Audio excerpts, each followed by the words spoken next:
Hey,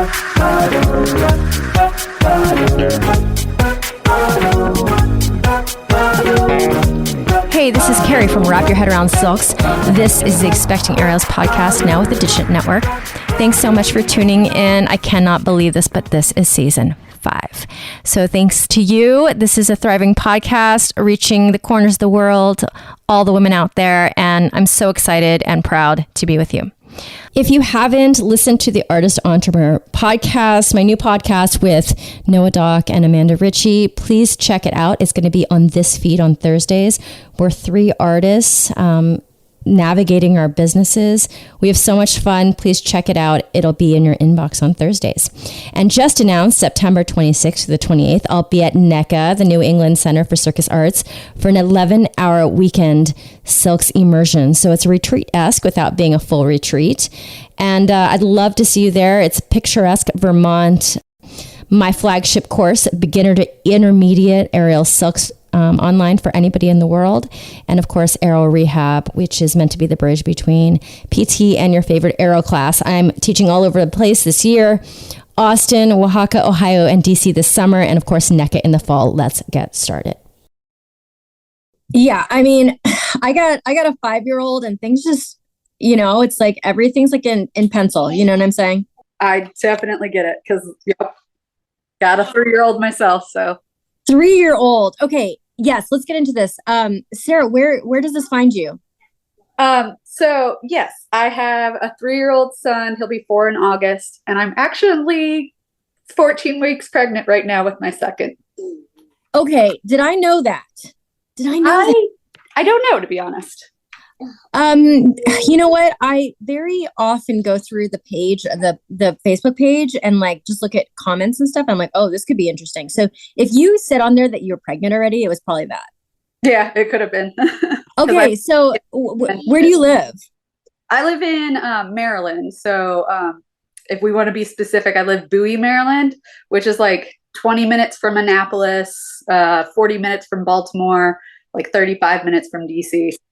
Pretty nicely located because I can kind of. Oh my God. I don't know what is happening in the universe, but the state of Maryland has come into my life 5 or 6 times in the last week or two. Maybe 3 or 4 people that I newly met are from Maryland, about an hour from Baltimore. So we'll add you to the list. Where do you practice aerial there? So I practice aerial at In the Dark Circus Arts. My God. I'm coming there this August for a workshop. I also teach there. You do? Okay, yes. So Kelly Jo is her name, right? Yes, Kelly Jo. Because I'm going to that area, and I was like, you know what? I always like to try to do a workshop whenever I travel. Yeah. So I reached out to her, and this is awesome. Yeah, I'm coming to your studio this summer. Oh, that's really awesome. Yeah, it's good. Okay, so what do you do during the day? So I call myself a mostly stay-at-home mom because I tried to have a job for a few months after having a baby, and I just mentally couldn't handle it. It was just breaking me down. The whole idea of someone else feeding my baby and I have to pump. So I ditched the main job and kept the side hustle of teaching aerials. So, which is really nice because I don't have to pay for childcare because I only teach during times that my husband is home. So yeah, that's what we do. Yeah, exactly. So, I'm a mostly stay-at-home mom, and then I teach at 2 studios three times a week. Who did I talk to recently who's from over there? What's the other studio you work at? This one's a little less known because it's more of it's a dance studio. That's their main jam, and they offer aerials. So my other studio is called the Newman in Annapolis, Maryland. Oh my God, this is awesome. I want to do a tour of all the studios in America at some point, just to meet everybody. Okay. So what was your main gig before you decided to drop it? Good question. Yeah. What was that? It depends on what time of my life you want to ask about. I don't know what I want to be when I grow up, basically. So I've kind of jumped around. When I was actually 7 months pregnant with my son, I made the crazy decision to change careers and try something new. like contract proposals for the government. Oh, and did you enjoy it? I did not, but I think it was mostly because I was 7 months pregnant and then I went on maternity leave and came back and was like super hormonal. So I feel like it was just a bad time in my life. And they knew I was 7 months pregnant. So they're like, we're not going to have a lot of time training you right now because you're going on maternity leave. So right now you're just going to kind of fill in. And when you come, train you. When I came back, my boss, like the first day I came back, boss was like, hey, let's have a meeting. And I thought it was like, we're checking back in. And he goes, oh, I just put in my 2 weeks. So he left. And the person who took over, she didn't train me at all and decided to like try to shove me into a different like job. And I didn't like it. And I was hormonal and postpartum. So I finally was just like, this is too much. And I'm leaving. Okay. So you're happier now. This is better. Yeah. Okay. It's obviously not as lucrative, or is it, to be doing your side gig? Okay. No. Yeah, not at all. I make some money, but like I'm mostly making money for myself, not so much for the whole household, if that makes sense. Yes. Okay. So you are 14 weeks, you said? Yes. Yep. Okay, the first thing that always comes to mind when I talk to women on here who are pregnant with their second is I don't even know how you do it, because I'm already tired taking care of my girl. Yeah. So that's a big deal. Like, how are you getting through those days where you, like, in your first pregnancy, if you feel those ways, you just take a nap, like for 4 or 5 hours? Oh, yes. Yeah. Oh my gosh. So I actually just came from talking to my therapist about exactly this. I feel incredibly lazy because I just don't have energy. Because like you said, before I could take a nap because I didn't have to worry about anybody else. It was like, oh, I'll go take a nap. But I don't have that luxury. So instead, a lot of the housework is, being left behind. So like dirty dishes, my husband's like, he helps out, don't get me wrong, but he's doing the bulk of the dirty dishes now. And like, I don't remember the last time I vacuumed or dusted. And like, so I'm just like, I'm in survival mode, right? But we're doing it.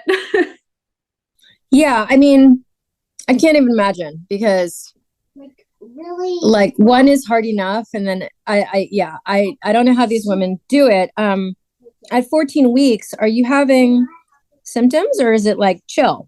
Oh no, it's neither of my pregnancies were chill. Oh, okay. Please do tell. So with my son, I had really bad morning sickness, and I ended up losing 10 pounds in the first trimester. Wow. He was a COVID baby, so like during the COVID times, and my doctor did not want to prescribe any meds unless I came in but he was like, it's COVID, and I don't think this is like urgent enough for you to come in and risk getting COVID. So he just refused to give me meds. So I ended up losing 10 pounds. And it was really, really rough, and it lasted until 16 weeks. Like you said, I have this toddler I'm chasing around. I cannot be sick all day, every day. I started realizing how bad it was getting, and I was losing some weight. So I was finally like, I need some help here. And they gave me something every day, and then I have Zofran as needed, and that's been a godsend. So this time I've only lost 2 pounds in the first trimester, as opposed to the 10 pounds. Okay, and you're like maybe in the clear in a couple weeks? Yeah, so the nausea is starting to like ramp down a little bit, but I'm still having moments. Like, in fact, this morning I had planned to be productive because I dropped my son off. Sudden I got hit with nausea for like 45 minutes. I was just curled up in a ball. So it's I'll still have these waves of it, but it's definitely getting better because it was all day, every day, not really bad, incapacitating. So now it's just like I'm getting waves of it as opposed to all day. But definitely starting to go away. And like with my first, it was until 16 weeks. So I'm like, we're at 14 now. I think I can hold out for another 2 more. I've done it for 14 weeks already. Are you actually throwing up? Or is it more nausea? And then if you throw up, is it relieving slightly? I am not throwing up. My so Okay. like when I finally switched to a midwife with my son the first time, she was like, I think that you actually have HG, but you have like they're like it's a new thing that like we're starting to recognize in the medical field is that HG doesn't always have to have vomiting. Uh, but it's just like incapacitating nausea. Like I shake, I turn white, I sweat. And I almost wish that I could vomit, if that makes sense. Well, yeah, because it would come to a head and then it would Yeah. go down, hopefully. But nope, can't vomit, not vomiting. Kind of wish I would. You know, it's bad if you wish you would vomit. Yes, exactly. Yeah. Okay. Sorry, I'm still shoving food in my face. So today's one of those days that I don't know why we scheduled it this way, but we have a bunch of stuff for like 2 hours and then we have to leave the house again. Oh, I yeah. live in Texas and I don't know I do know what it is. They're working on construction around our house. So to get anywhere, we have to go through 20 to 30 minutes of like cones. Yeah. Like lines. And I'm like, oh my God. So this is my only time to eat. So I'm doing it while I'm talking, which is not the best. But okay. So you are getting through it. Are you teaching right now? I am, yes. Yeah. Okay. How is that? I'm actually kind of lucky right now. The dance studio, the Newman, they're gearing up for a recital in like just a few weeks. So most of my students are just running their routine, like nitpicking that stuff. So I'm not doing much work there right now. Like I'm more like act creation, things like that. So that I've been lucked out with that during most of my morning sickness time has been mainly like recital time. But at In the Dark, it's been class as normal. And that's been a bit rough. Especially when so to get a little dark, I actually suffer from fertility loss. And so I definitely wanted to wait until I got into the second trimester before mentioning it to anyone. So I'm trying to hide this pregnancy while I'm feeling so sick and so tired, while I'm trying to teach. And like my students, they actually, I just announced to my students this past weekend, and I was surprised that they all didn't go, oh, we already knew it, because I thought I was being pretty obvious, like not hiding it well. But they were like, we just thought you were having health concerns. Like you just always seem tired and sick. So we were like, man, something's going on with her health. I'm like, well, yeah, it kind of is. Yeah. How many classes a week do you teach? Between 12 and 15. Oh, that's a lot. Yeah, it's a good amount. Okay. So not a lot of pressure to demo because the kids are already doing what they know. Yes. Yeah. Okay. Okay. People who teach aerial to kids on a regular basis, you guys are freaking saints. I have one class of young, so like 6 and 7-year-olds, and then one class with like 10, 11-year-olds. Now the 10, 11-year-olds I can totally take, but I'm sorry, these little kids that, I mean, they're so cute, right? But I'm like, oh my, I dread. Sorry, Bean. She hates when I talk about that. I didn't mean to, Bean. It's like, it's the hardest hour of my week. Who are you talking about? Who are you talking about? I'm just saying it's hard to teach the kids at the studio, Bean. That's all I'm saying. Why do you say they're so cute? Oh my God. Do you hear this? They're not so cute. They're not. They're not like you. You're the cutest. See, so let's see if that'll work. No. Wasn't she does really well. Like she's doing her own thing and she's got her ears open. You heard that, didn't you? Mm-hmm. Are you mad at me? Yeah? Like how mad? Like a lot. Oh my God. Okay. So those kids are not cute. So do you plan on Kids are not doing aerial in your second trimester or no? So yes. With my son, I actually taught up until 32 weeks pregnant. And I probably would have kept going. This is back when I just taught at the Newman. And so I probably would have kept going, but they did the 2-week break in the summer and then the 6 weeks. And it was like, well, I'm going I'm due to give birth in the middle of those 6 weeks. So I stopped when I was 32 weeks. And so for right now, I actually just put in my notice with both my jobs. Are you excited to do aerial or no? Yes and no. I'm excited about the idea, but then when I actually go to do it, I'm exhausted and I'm like, I don't feel like doing this. It was better when I was pregnant with my first, because like, again, I didn't have a toddler I was chasing around. And so like I was actually pretty active in doing aerial up until those 32 weeks. So right now I am mostly just teaching and not training. Yeah, the reason I'm not, so I have a different setup right now because I realized, so we're moving soon. And I was just at the other house working on the kitchen. And I realized that I left my computer charger over there and I can't use my real computer. So we're just on my iPad. And she's wondering why I'm not using my microphone. Well, I guess I can use it. Yeah, you can play with it. Yay! She loves hanging her Barbies from it, like an aerial point. I was like, this is so on point for our lives. Like she's got the branding is on for sure. Okay, so it's so funny, like teaching when you're pregnant, because it's like the classes are happening every week at the same time, but the way you're feeling as a pregnant woman just is different every day. Yes. So it's hard to plan. Yes, it is. And sometimes I'll plan and then I'll like actually show up on the day and I'm like, I don't have it in me to do the stuff that I planned. Sarah, how was your first birth? Okay.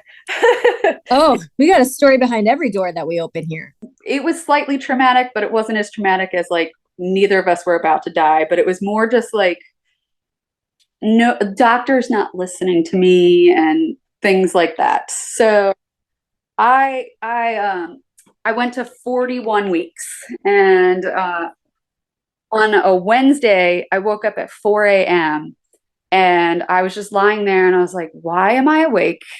And then all of a sudden I got a gush and it was like, oh, I'm pretty sure my water just broke, but I have no contractions. So my midwives had told me, like, here's all the things you can look out for to see if it's your water broke or if you just peed yourself. So I like got out of bed and I did all those checks and I was like, all signs point to this is my water. And they had told me, they're like, you're young and you have a low risk pregnancy. So if your water breaks in the middle of the night and you have no contractions, just wait to call us. So I call them when they when they open at 8 a.m. and they tell me, and they're like, we just want to check it out and make sure your water actually broke. And I still wasn't having contractions. So I go in and they do 2 tests. And one of the tests says, yes, your water broke. And the other test says, no, your water didn't break. So let's go look at the ultrasound and like measure the fluid. And so they measure it and they're like, well, it is in the normal range, but it's on the very, very low end of the normal range. So we're going to go ahead and say your water didn't break. And I was like, okay, but I'm pretty confident it did, because like I had one major gush at 4 a.m. and then I had 2 smaller gushes. And I'm like, pretty sure it did. I just know that like if your water breaks, you're going to want contractions to start. So whether you need to be induced or, they start naturally. Yeah. But they're like, the woman just like shrugged me off, was like, no worries, you're fine. I think you just peed yourself, and sent me home. So I'm like, all right. Oh, geez. Yeah. So at 4:30 p.m., so 12 and a half hours after my water broke, I start having my first contractions. Now they are not regular at all. But I'm just like, my water had broken and we think, whatever. So I called them right away and I'm like, okay, so I'm having contractions, but they're not regular at all yet. I just wanted to check in because I might have had my water break. And it's the same woman. And she goes, oh, I remember you. Your water didn't break. You're fine. Just call me when they're 5 minutes apart. And I'm like, okay. like something's going off in my brain. Like, this doesn't feel right, but I'm not the medical professional. So I wait until it's 5 minutes apart and I call them. And they're like, okay, why don't you come on in? We'll give you a check. So we go into the labor triage and they're like, okay, you are in labor, but your you're like a half a centimeter dilated. And we don't usually admit until 3 centimeters dilated. I'm like, okay, cool. But again, I just want to mention at this point, it's 9:30 p.m. I'm like, I just want to mention that 4 a.m., pretty sure my water broke. It's the same woman. And she's like, no, it didn't. And she's like, Oh my God. So now it's ego. Yes. Oh my God. And you're like, this is my kid's life. Yes. And, and I'm also like, well, you're sending me home at 5 minutes apart. Like, that's what everyone has always told me. So how do I know when to come back in? And she's like, 3 minutes apart for an hour. So that's at 3 a.m. And I call and I'm like, it's every 3 minutes for an hour and I'm dying. So I go in and it happens to be right at the shift change. So I start seeing the woman that has been with me since like the morning. And she's like shrugging me off. She's like, you're only a centimeter now. And she's like, we're probably going to send you home, but I'm getting off now. What we're going to do is set you up with a little bit of pain meds to see if like you like IV pain meds, just to see if it like calms you down enough for your body to release and dilate a little more. So they do that. She leaves and the new midwife comes on and she's like, hey, I just want to do another cervical check. And as she's doing the check, she goes, nurse, can you get me a swab? And she doesn't say anything to me because I've already mentioned to her, like, hey, by the way, I'm pretty sure my water broke. And she leaves the room and comes back in. And like at this point, it was 6 a.m. And she goes, hey, you ready to be admitted because your water is broken and it's probably been broken for over 24 hours. And I was like, no. Yes, please. So they admit me. And at this point, I get admitted at like 7 a.m. And I was hoping to do an unmedicated birth, but this was 16 hours in. And I was like, give me the epidural. So I get the epidural at 8 a.m. And I don't give birth for another 16 hours. My labor was 32 hours long. Oh, la la. Yep. And then when I go to, like when I'm delivering the placenta, I just remember hearing the midwife go, it didn't come out intact and she's bleeding. So they start pushing medicine through me. So like Pitocin and everything to make me contract. And she does the manual removal, where they stick their hand into your uterus and scrape your uterus to try to remove the pieces of placenta that are stuck. And I will gladly push out a child 5 more times to never experience that pain of manual placenta removal ever again, because it was literally the most painful experience of my life. Come to turn out, they didn't get it all. And at 7 weeks postpartum, I hemorrhaged because I still had placenta in my body and we had to rush to the ER. And luckily my bleeding came under control. So we didn't have to do an emergency surgery or anything, but I had to a week later have a DNC to remove the rest of the placenta. And then come to find out that they didn't even put the fact that my placenta didn't come out intact on my chart. So when I went into the ER hemorrhaging and I told them, hey, my placenta didn't come out intact, they're like, no, your chart said it did. And I'm like, well, I have very vivid memories of them sticking their hand up there. Pretty sure it didn't come out intact. And then after they do the DNC, they test the tissue and they're like, that was definitely placenta.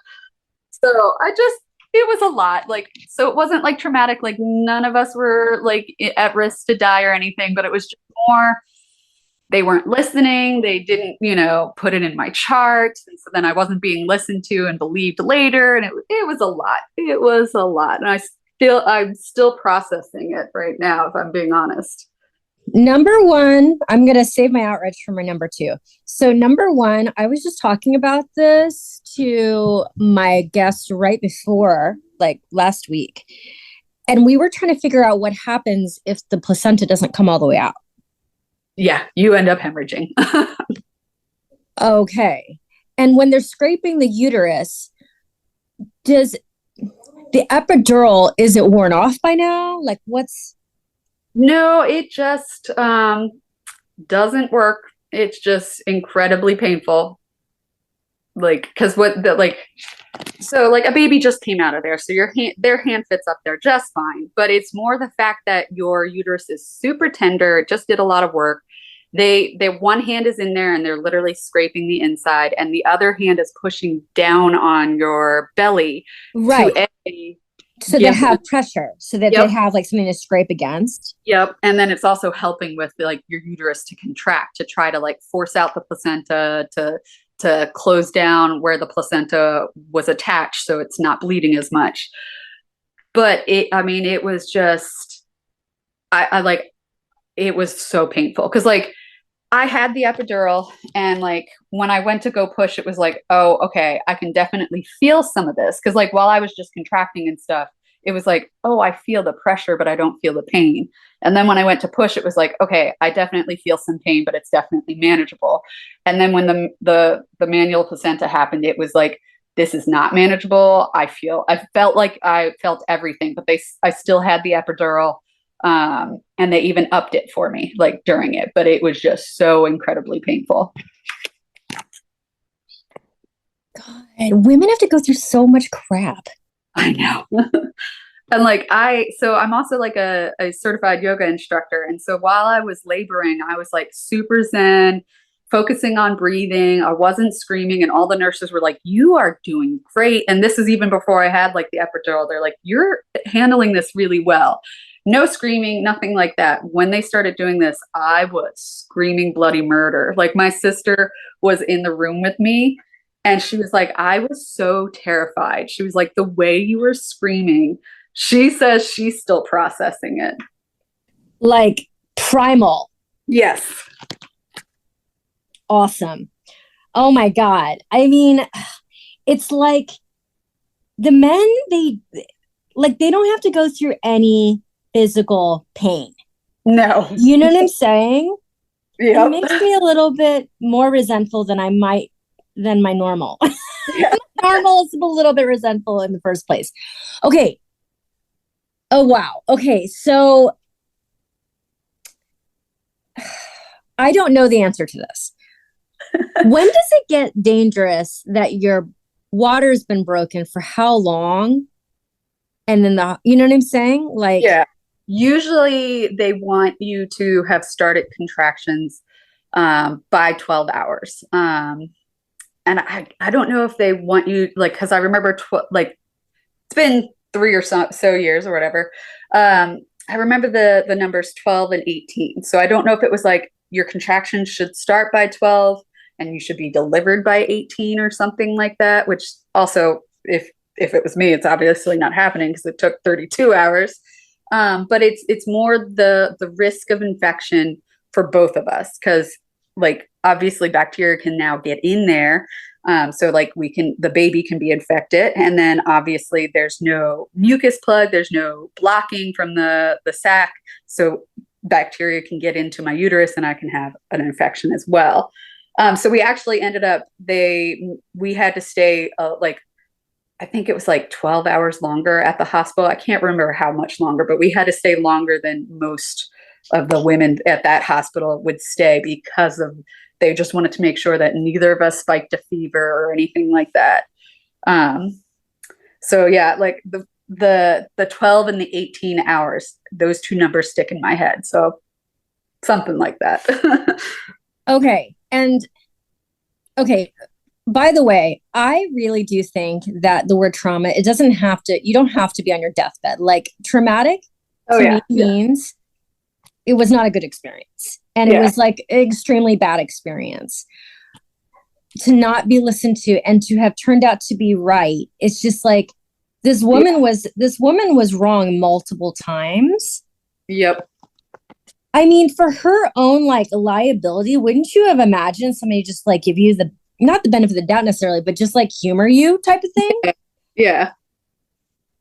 I don't get that. Yeah. But okay. All right. So another big question. Do you feel like you had like ample amnesia now going into your second? No. No. I vividly remember it all, and I'm kind of like, why am I doing this again? Well, you're doing it because you know that it's gonna totally pay off, but like, yeah. It's just more like, oh, I know exactly what I'm getting into. My listeners, if you would honor me with a 5-star rating and review, I would appreciate it forever. It is the hardest thing about being a podcaster